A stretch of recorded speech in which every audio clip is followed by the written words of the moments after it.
Well, welcome everybody to the online program for the Sunshine Coast Health Center up here in beautiful Powell River, British Columbia. And we've been talking about this idea of a weak self-image. So typically, and not 100%, but most people with addiction problems have what we call a weak self-concept. So they look at themselves as if maybe something's wrong, or maybe I'm not quite right, and therefore I feel the need to hide myself. Maybe I'm really embarrassed about being an addict or ashamed, and so I feel this need to hide myself. So I can't allow sort of my outside to match my inside, because then I would have to admit, like Barfly, right? Yeah, I'm a drunk and that's what I do. I sit in bars and make no excuses, no justifications, and be perfectly comfortable with that. Well, obviously, if people come into treatment, they're not feeling that, right? They're feeling something's wrong. And it expresses itself in many different ways.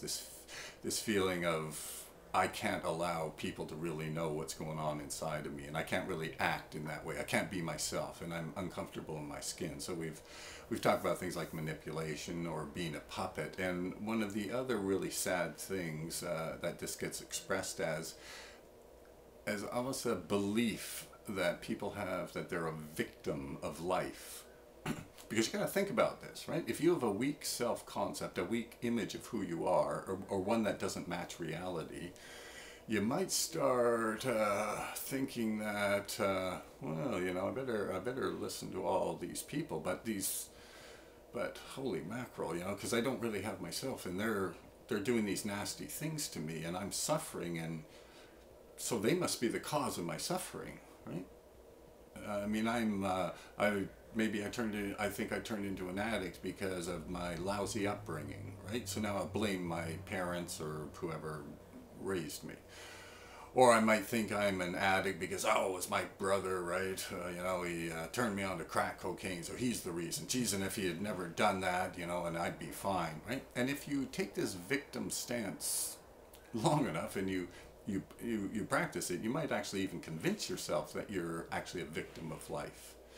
And it gets really a lot more complicated because, for example, if you have an addiction problem, we've all heard about the genetic predisposition.